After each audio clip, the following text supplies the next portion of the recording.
Dear students, आज हम भारत में यूरोपियन कंपनियों के आगमन के क्रम में अंग्रेज़ों के भारत में आगमन और उनके द्वारा भारत में किस प्रकार से अपने व्यापारिक प्रतिष्ठानों की स्थापना की गई उसके बारे में पढ़ेंगे।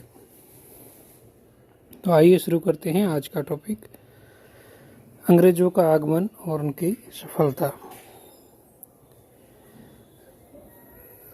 जो 16वीं और 17वीं शताब्दी में यूरोप में जो घटनाएं हो रही थी, उन सभी घटनाओं के फलस्वरूप अंग्रेज भी अपना प्रभाव बढ़ाने के लिए अटलांटिक महासागर से होते हुए हिंद महासागर की तरफ बढ़े और एशियाई जो व्यापार था उस व्यापार पर अधिकार करने का निश्चय किया। लेकिन वो यूरोप की अन्य शक्तियों की तुलना में काफ़ी पीछे थे, क्योंकि अभी तक उनको एशियाई व्यापार के स्वरूप को समझ नहीं पाए थे। लेकिन अब उन्हें लग रहा था कि इंग्लैंड में जो उपभोक्ता मूलक संस्कृति है, औद्योगिक विकास हुआ है और अनुकूल राजनीतिक स्थिति के कारण पूंजी निवेश बढ़ रहा था, इन सब कारणों से इंग्लैंड को भी इस विदेशी व्यापार में भागीदार बनने के लिए मजबूर कर दिया। और इसी समय 1600 के आसपास 1599 ईस्वी में पहला अंग्रेज जो मिल्डेन हॉल था वो भारत आया। तो ये पहला अंग्रेज था जो 1599 में भारत आया, अर्थात भारत की खोज वास्को डी गामा ने जब की उसके 100 साल बाद वो आया। 1600 ईस्वी में उस समय इंग्लैंड में जो महारानी थी उसका नाम था एलिजाबेथ प्रथम। उसने 1600 ईस्वी में एक चार्टर के माध्यम से, चार्टर का मतलब अधिकार पत्र होता है, उसने एक चार्टर जारी किया, आदेश पत्र जारी किया। डेट इसकी 31 दिसंबर 1600 ईस्वी है और उसमें यह कहा गया कि जो कंपनी व्यापार कर रही है पूर्व के साथ में, उस चार्टर को, उस कंपनी को अगले 15 वर्षों के लिए व्यापार करने का एकाधिकार प्रदान किया गया और उस कंपनी का जो नाम था वो ईस्ट इंडिया कंपनी था। तो ईस्ट इंडिया कंपनी की स्थापना इस महारानी जी एलिजाबेथ प्रथम के चार्टर के द्वारा 31 दिसंबर 1600 ईस्वी में हुई और उसे पहले 15 वर्षों के लिए पूर्व के साथ व्यापार करने के लिए, यहाँ ध्यान रखना है कि पूर्व के साथ, न केवल भारत बल्कि अन्य देशों के साथ भी व्यापार करने का विशेषाधिकार इसे दिया गया। और फिर 1609 में इसका विस्तार करके उसको अनिश्चित काल के लिए किया गया, यानी 15 साल के बाद भी अनिश्चित काल तक यह कंपनी पूर्वी देशों के साथ में व्यापार कर सकती है। तो ये एक प्रकार से इस कंपनी को विशेषाधिकार दिया गया है। इससे कंपनी ने अपने व्यापारिक समूहों के माध्यम से व्यापार करना शुरू किया। अब जो अंग्रेजी व्यापारी कंपनी थी, इसकी जो प्रमुख बात थी वो ये थी कि यह अन्य यूरोपीय कंपनियों की तुलना में आकार में बहुत छोटी थी और दूसरी, यह एक निजी कंपनी थी जिसमें निदेशक जो कंपनी के शेयर होल्डर थे वही थे। इसलिए इन शेयर होल्डर्स की जो आम सभा होती थी उनमें से ही उन निर्देशकों को चुना जाता था और उस समय और उसकी संख्या वो 24 थी। तो ये 24 निदेशक ही प्रमुख फैसले लिया करते थे। चूँकि इनका भी कंपनी में शेयर होता था, इसलिए इनके फैसले अधिक सटीक हुआ करते थे, जो यूरोप की अन्य कंपनियों के साथ में ऐसा नहीं था। इस कंपनी ने प्रारंभ में इंडोनेशिया से काली मिर्च और मसाला प्राप्त करने के ऊपर अपना ध्यान केंद्रित किया, लेकिन शीघ्र ही उसको यह समझ में आ गया कि भारत से कपड़े का व्यापार किया जा सकता है और यह व्यापार जो दक्षिण पूर्वी द्वीप है, इंडोनेशिया वगैरह, वहाँ से मसालों के व्यापार में यह एक बड़ी भूमिका निभा सकता है। इस प्रकार से उन्होंने व्यापार की प्रक्रिया को शुरू किया। उन्होंने गुजरात में, सूरत में कारखाना खोलने की योजना बनाई सबसे पहले और कैप्टन विलियम हॉकिंस को जहांगीर के दरबार में भेजा, जो 1609 ईस्वी में उसके दरबार आगरा में पहुंचा, जब वो आगरा में था। लेकिन अभी भी मुगल दरबार में पुर्तगालियों का वर्चस्व था, इसलिए जहांगीर ने पुर्तगालियों के षड्यंत्र में आकर के विलियम्स हॉकिंस को सूरत में कारखाना खोलने की अनुमति नहीं दी। 1611 ईस्वी में मिडलटन ने सूरत के निकट स्वाली होल में पुर्तगाली जहाजी बेड़े को परास्त कर दिया। ये एक परिवर्तनकारी घटना थी। इससे मुगल बादशाह जहांगीर के मन में अंग्रेजों के प्रति आकर्षण बढ़ा और फिर 1613 में सूरत में उसे स्थायी कारखाना खोलने की अनुमति प्रदान की गई। वहीं 1611 में मसूलीपट्टनम में वो एक कारखाना स्थापित कर चुके थे। इस प्रकार से उन्होंने भारत में व्यापारिक स्थान बनाने की प्रक्रिया शुरू कर दी। सर थॉमस रो 1615 में भारत आया और उसको इंग्लैंड के राजा ने विशेष उद्देश्य से भेजा था ताकि वह यहाँ पर व्यापारिक कोठी स्थापित करने की अनुमति ले, और यह यहाँ पर 4 साल तक रहा और उसने जहांगीर के साथ में कोई वाणिज्यिक संधि तो नहीं कर सका, लेकिन कारखाने खोलने की अनुमति इसको मिल गई। इसको 400 का मनसब भी दिया गया था। तो ये मुगलों में अपना प्रभाव बढ़ाने में सफल हुआ। अंग्रेजों का धीरे धीरे व्यापारिक विस्तार हो रहा था। उन्होंने पुर्तगालियों की शक्तियों को कमजोर करना शुरू कर दिया। 1623 ईस्वी तक अंग्रेजों ने सूरत और मसूलीपट्टनम, भड़ोच और अहमदाबाद में कारखाने खोल दिए।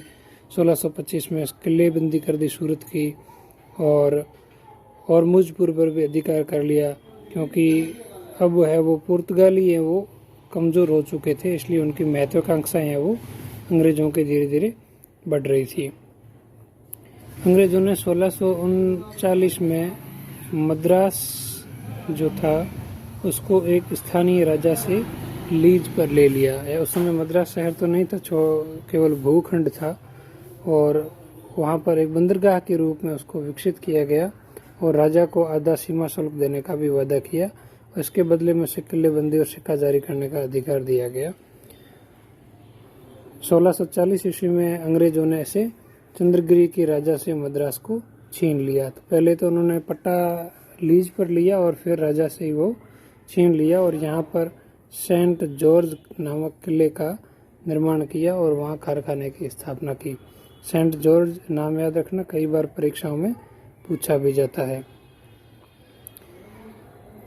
पश्चिमी तट पर भी पुर्तगालियों के साथ में निरंतर झगड़े होते रहे, लेकिन पुर्तगालियों की स्पेन के पतन के बाद में पुर्तगालियों की शक्ति कमज़ोर होने लगी, तो वो अंग्रेज़ों के पास आने लगे, घनिष्ठता बढ़ाने लगे, और उस घनिष्ठता के फलस्वरूप ही 1661 ईस्वी में ब्रिटेन के सम्राट चार्ल्स तृतीय ने पुर्तगाल की राजधानी के साथ में विवाह किया था। उसका नाम कैथरीन था। जब चार्ल्स तृतीय ने कैथरीन के साथ में विवाह किया तो दहेज के रूप में उसे टापू, मुंबई का जो टापू है वो अंग्रेज़ों को मिल लिया। जो ब्रिटेन के राजा ने जब उस दहेज में मिले टापू को ईस्ट इंडिया कंपनी को किराए पर दे दिया, वो बहुत ही मामूली सा किराया था। और 1687 में ईस्ट इंडिया कंपनी का जो मुख्यालय है वो सूरत से हट करके मुंबई आ गया और धीरे धीरे पश्चिमी तट पर भी अंग्रेज़ों का प्रभाव बढ़ने लगा।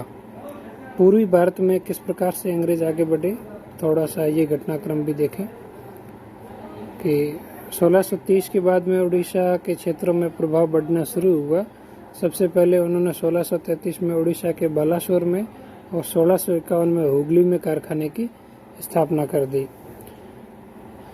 1658 में ये तट वगैरह भी किले उसके नियंत्रण में आ गए और पूर्व जो भारत है वहाँ से व्यापार करने में अंग्रेज़ों को कुछ विशिष्ट चीज़ें मिली, जैसे चीनी और सोरा सौर बनाने के लिए, बंदूक बनाने के काम आता था। तो ये यूरोप में अपने युद्ध को जीतने के लिए बहुत ही ज़रूरी चीज़ थी और ये पटना इसका प्रसिद्ध केंद्र हुआ करता था। तो बंगाल से मलमल और सिल्क के कपड़े भी इस व्यापार का एक प्रमुख हिस्सा थे। तो 1651, 1656 और 1672 से बंगाल के शासकों के द्वारा उन्हें विभिन्न फरमान मिले और आंतरिक व्यापार में जो सीमा शुल्क लगता था उनसे उन्होंने मुक्ति ले ली। और 1680 में मुगल सम्राट ने जब कंपनी पर जजिया कर लगा दिया था, तो ये भी एक प्रमुख इसमें घटना जुड़ती है। कलकत्ता के साथ में व्यापार शुरू किया और जब